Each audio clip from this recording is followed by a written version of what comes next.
कहते हैं ऊपर की तरफ मुंह करके नहीं थूकना चाहिए, क्योंकि वो थूक आप ही के मुंह पर उल्टा गिरने का खतरा बना रहता है। आज ऐसा ही कुछ संबित पात्रा के साथ में हो रहा है। नमस्कार, मैं हूं धर्मेंद्र, आप देख रहे हैं ऑनलाइन न्यूज इंडिया। लॉकडाउन 4 की घोषणा हो चुकी है। 31 मई तक लॉकडाउन जारी रहेगा और कुल 68 दिनों का लॉकडाउन अब देश में चालू हो गया है। बात करेंगे लॉकडाउन पर भी, लेकिन उससे पहले संबित पात्रा पर बात करेंगे। और संबित पात्रा को आज एक बार फिर से उनकी झूठ को लेकर के, उनके प्रोपेगेंडे को लेकर के ट्रोल किया जा रहा है। दरअसल संबित पात्रा ने 9 मई को राहुल गांधी के प्रेस कॉन्फ्रेंस की एक वीडियो, केवल 6 सेकंड की एक वीडियो कट करके अपने ट्विटर पर अपलोड की थी।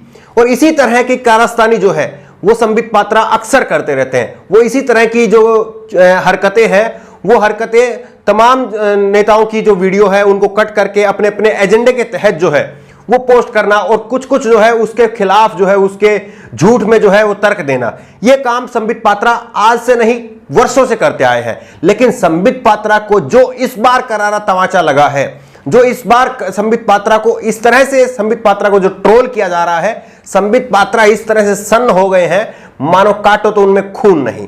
संबित पात्रा ने 9 मई को एक वीडियो ट्वीट किया और उस वीडियो में 6 सेकंड का ये वीडियो है।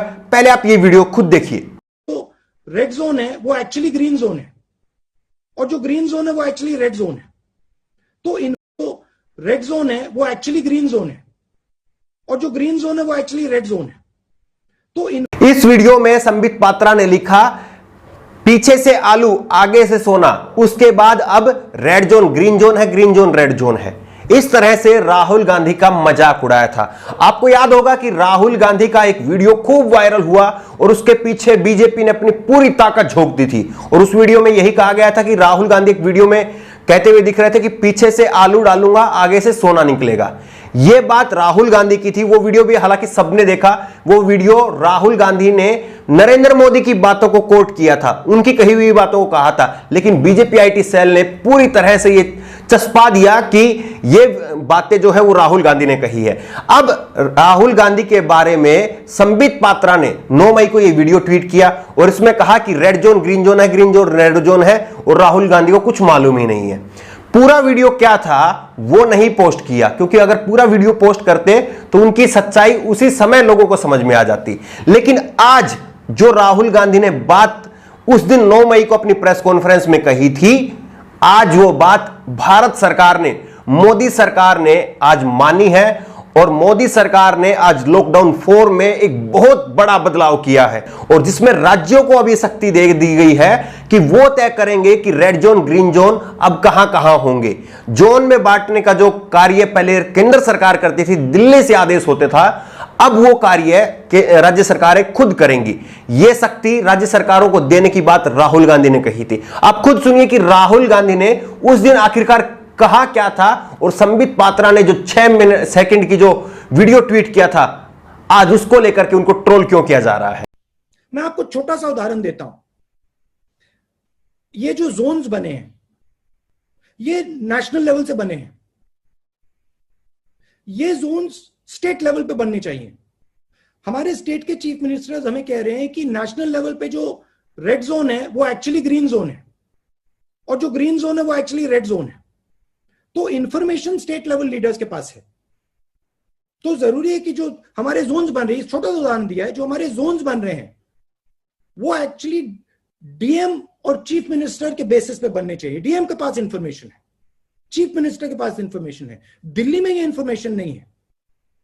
छोटा सा उदाहरण दिया। तो देखा आपने, राहुल गांधी ने कहा कि हम कोरोना से लड़ाई पीएमओ से आदेश देकर के नहीं लड़ सकते हैं। हमें अगर ये लड़ाई लड़नी है और इसको जीतना है तो राज्य सरकारों के हाथ में ताकत देनी होगी।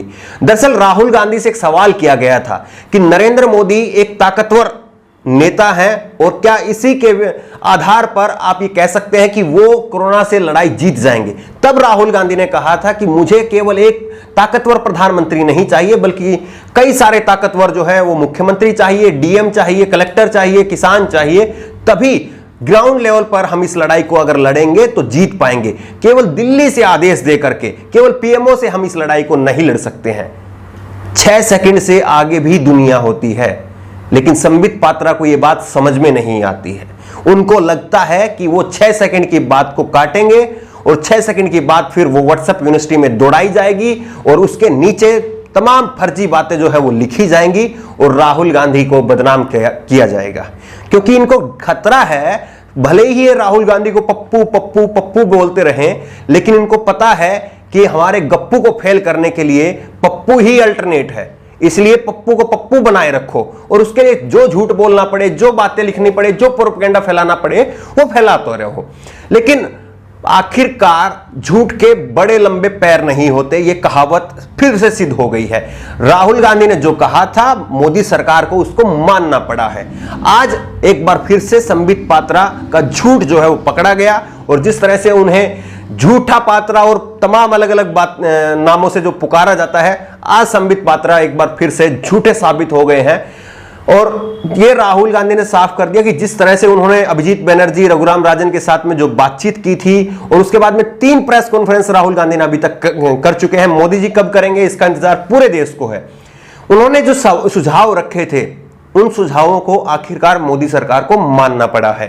लेकिन सवाल अब राहुल गांधी से भी बड़ा हम पूछेंगे। लॉकडाउन 4 की शुरुआत हो चुकी है। चौथे लॉकडाउन के दौर में अब देश जा रहा है। 68 दिनों का यह लॉकडाउन पूरा हो जाएगा। लेकिन सवाल यह बरकरार है कि क्या मोदी सरकार के पास कोई ऐसा प्लान है जिसके तहत मोदी सरकार यह साबित कर सके कि हां वो इस प्लान के तहत जो है वो कोरोना से लड़ने का काम कर रहे हैं। आपको याद होगा कि पहली बार जब नरेंद्र मोदी ने लॉकडाउन की घोषणा की थी, लॉकडाउन 1 की घोषणा की थी, तो उन्होंने कहा था कि महाभारत का युद्ध 18 दिनों में जीता गया था और कोरोना से लड़ने के लिए हम 21 दिनों का लॉकडाउन कर रहे हैं और 21 दिनों में हम कोरोना को हरा देंगे। ये बातें नरेंद्र मोदी जी की तरफ से कही गई थी। उसके बाद में फिर लॉकडाउन हुआ, दूसरा लॉकडाउन, फिर तीसरा लॉकडाउन और अब चौथा लॉकडाउन। लेकिन सरकार अभी तक यह नहीं बता पा रही है कि इन 3 लॉकडाउन में उसने क्या हासिल किया है। अभी तक यह हमारे सामने नहीं आया है कि कितने वेंटिलेटर तैयार हो गए हैं, कितने अस्पताल जो है वो इसके लिए तैयार हो गए हैं, कितने लोगों को अभी तक क्वारंटीन करने की व्यवस्था हमारे पास में और से उपलब्ध है। क्योंकि सरकार ने पहले नारा दिया जान है तो जहान है, यानी कि आप पहले जान बचाने की उस पर करिए। उसके बाद में सरकार इस दावे पर भी फेल हो गई। सरकार ने फिर कहा जान है जहान भी है, जान की भी बात की और जहान की भी बात की, यानी कि हमें अर्थव्यवस्था की भी बात देखनी पड़ेगी।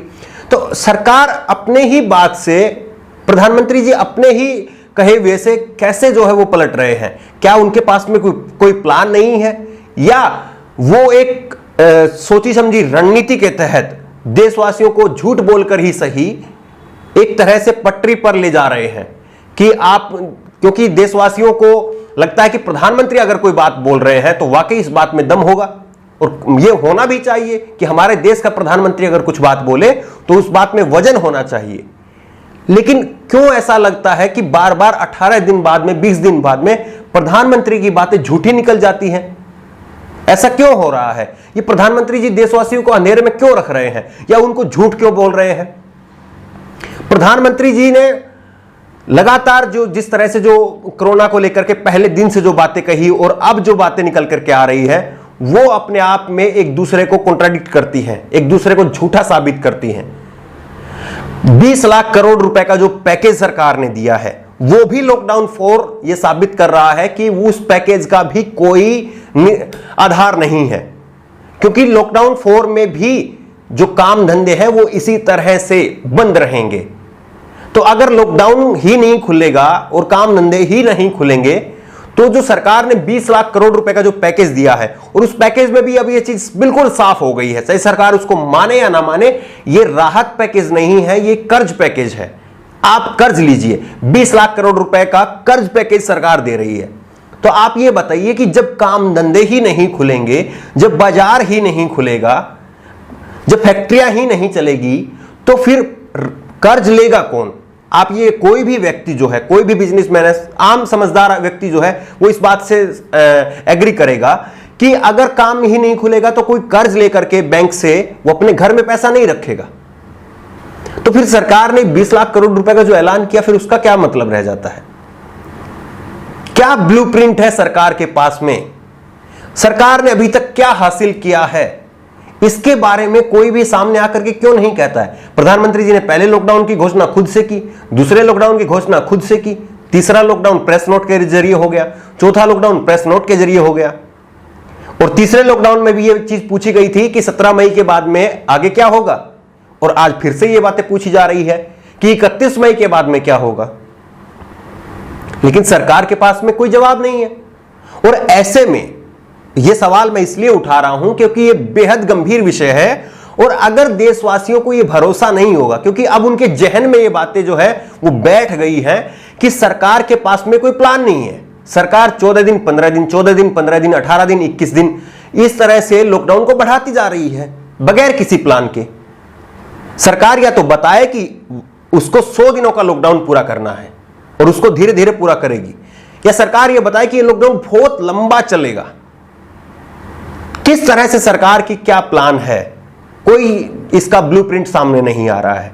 और ऐसे में मजदूरों के, प्रवासी मजदूर जो हैं, उनके जहन में यह बात बैठ गई है कि सरकार के पास में कोई प्लान नहीं है और यह लॉकडाउन अनिश्चित काल तक जारी रह सकता है। इसीलिए वो मजदूर किसी न किसी तरह से इन शहरों से निकल जाना चाहते हैं, क्योंकि उनको लगता है कि शहर अब बंद रहेंगे, इसलिए गांव में ही चला जाए और गांव में चल करके अपनी जिंदगी को बचाया जाए। क्योंकि अगर शहरों में रहे तो काम धंधा चलेगा नहीं और भूखे मर जाएंगे, सरकार की तरफ से कोई मदद मिलेगी नहीं। और राहुल गांधी के बयान को लेकर के हमने जिस तरह से शुरुआत की थी, सबसे बड़ा सवाल घूम फिर करके वहीं आता है कि राहुल गांधी का एक बड़ा जो फॉर्मूला है वो नरेंद्र मोदी सरकार ने मान लिया है। लेकिन सवाल यह है कि जो राहुल गांधी लगातार कह रहे हैं, न्याय योजना को लागू करने की बात जो कह रहे हैं राहुल गांधी, उन्होंने कहा कि जो 7500 रुपए की जो धनराशि है वो गरीबों को उनके खातों में सीधे सरकार डाले, बगैर किसी कर्जे के, बगैर वापसी लेने के। अगर सरकार 7500 रुपए हर गरीब के खाते में डालेगी तो वो गरीब खरीदारी करेगा तो अर्थव्यवस्था का जो पहिया है वो घूमेगा और उसके बाद में लोगों का काम धंधा शुरू होगा। लेकिन अगर सरकार पैसा नहीं डालेगी तो फिर अर्थव्यवस्था का पहिया घूमना नामुमकिन है, और इसी तरह से प्रवासी मजदूर जो हैं वो अपने घरों की तरफ भागने की कोशिश करेंगे और देश में इसी तरह से अफरा तफरी का माहौल बना रहेगा। सवाल यही है कि ग्रीन जोन, रेड जोन और तमाम जो शक्तियां हैं वो राज्य सरकार को देने की बात थी, वो राहुल गांधी की बात नरेंद्र मोदी सरकार ने आखिरकार माननी पड़ी है, भले ही भारी मन से ही सही। और दूसरी बात यह है कि मैं कई टीवी चैनल मैंने देखे, आज जब लॉकडाउन की घोषणा हो रही थी उस समय मैंने अलग अलग चैनलों पर घूम करके देखा, बहुत सारे टीवी एंकर जो है वो गोदी मीडिया के एंकर, वो बहुत भारी मन से कलेजे पर एक बहुत बड़ा पत्थर रख करके कह रहे थे कि राहुल गांधी ने यह सुझाव दिया था। सोच करके देखिए कि किसी विपक्षी नेता को एक तवज्जो देने में, एक विपक्षी नेता की बात को कहने में इनका कितना कलेजा फटता है। क्या ये संबित पात्रा से अब माफी मंगवा पाएंगे? ये गोदी मीडिया के एंकर जो संबित पात्रा ने राहुल गांधी के लिए कहा था, ये हमारा देश नहीं है, ये हमारे देश की संस्कृति नहीं है कि हम दूसरी पार्टी के नेता को या दूसरे लोगों को या दूसरी विचारधारा के लोगों को हम इस तरह से बुरा भला कहेंगे, हम उनको पप्पू बना करके उनकी छवि को छोड़ देंगे। ये हमारी संस्कृति नहीं है। हमारी संस्कृति ये है और हमारे देश का संविधान ये कहता है कि इस देश में सभी विचारधारा के लोगों को जीने का समान हक है, सभी की इज्जत एक समान है, कोई भी नागरिक कानून के सामने, संविधान के सामने छोटा बड़ा नहीं है। लेकिन लगातार पिछले 6 साल से और उससे भी पहले से एक व्यक्ति की छवि जो है वो पप्पू की बनाने की कोशिश की गई और एक व्यक्ति को बहुत बड़ा बनाने की कोशिश की गई, विश्व का, ब्रह्मांड का सबसे बड़ा नेता बनाने की कोशिश की गई। लेकिन ऐसा नहीं होता है। उम्मीद करते हैं कि जिस तरह से राहुल गांधी के राज्यों को ताकत देने वाले इस फॉर्मूले को नरेंद्र मोदी सरकार ने स्वीकार किया है, यही लोकतंत्र है। विपक्ष की आवाज को भी सुनना और सरकार अपनी बात भी कहे, यही लोकतंत्र होता है। लोकतंत्र में एक मजबूत सरकार भी जरूरी है और एक मजबूत विपक्ष भी जरूरी है। दोनों की आवाज को अगर सुन करके फैसला लिए जाएंगे तो वो फैसले जनता के लिए अच्छे ही साबित होंगे। लेकिन अगर एक तरफा चीजें होंगी तो वो जरूर जो है वो जनता को दुख दे सकती है, तकलीफ में डाल सकती है। अब उम्मीद करते हैं कि जिस तरह से राहुल गांधी ने कही है कि 7,500 रुपए हर महीने गरीबों के खाते में डाले जाएं, मोदी सरकार क्या इस पर भी हामी भरेगी, क्या इसको भी स्वीकार करेगी? और क्या आप सभी को लगता है कि राहुल गांधी के इस फैसले को भी नरेंद्र मोदी सरकार को मानना चाहिए, गरीबों के खाते में 7,500 रुपए डालना चाहिए? इस खबर को लेकर के आपकी जो भी राय हो नीचे कमेंट बॉक्स में अपनी राय जरूर दें और इसी तरह की तमाम खबरों के लिए ऑनलाइन न्यूज इंडिया को सब्सक्राइब करें। धन्यवाद। इस खबर को अभी लाइक करें, शेयर करें और ऑनलाइन न्यूज इंडिया की सभी खबरें अपने मोबाइल फोन पर सबसे पहले देखने के लिए अभी चैनल को सब्सक्राइब करें और घंटी जरूर दबाएं।